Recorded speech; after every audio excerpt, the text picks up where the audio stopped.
What if a place could hold on to its past? What if every slammed door, every whispered plan, every lonely moment left an echo? There is such a place. It sits in the middle of San Francisco Bay. We call it Alcatraz.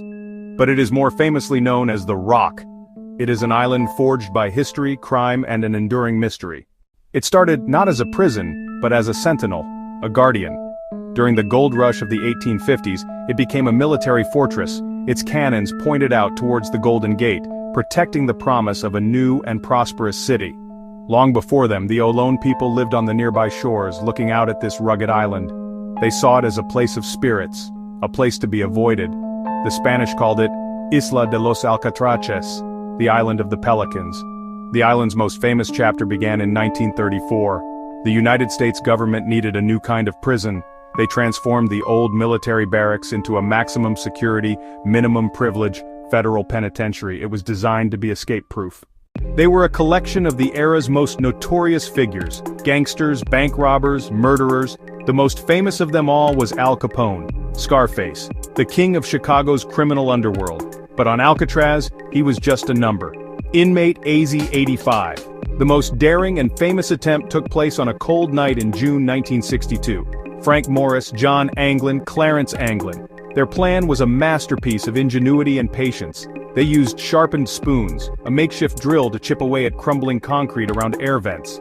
On the night of their escape, they left behind brilliantly crafted dummy heads, soap, toilet paper, real human hair. They slipped into the utility corridor behind their cells, climbed to the roof, slid down a drain pipe, and made their way to the water's edge. Then they disappeared into the dark, churning waters of the bay, paddling towards an unknown fate. Debris from the raft, personal effects were found. But the bodies of the men were never recovered.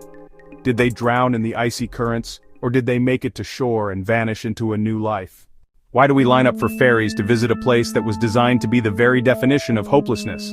Today, Alcatraz is one of the most popular tourist attractions in the country, drawing over 1 million visitors each year. They come for history, they come for true crime, they come for mystery, to walk in the footsteps of Al Capone. It provides some of the most breathtaking views of the San Francisco skyline. From the windswept exercise yard, you can see the entire cityscape, the iconic Golden Gate Bridge glowing in the sun. This duality is what makes the experience so memorable. You are standing in a place of profound sorrow while surrounded by incredible natural and man-made beauty. It forces you to reflect on the nature of freedom. The mystery of the 1962 escape transforms a simple historical tour into an adventure. It invites you to become a detective, to weigh the evidence.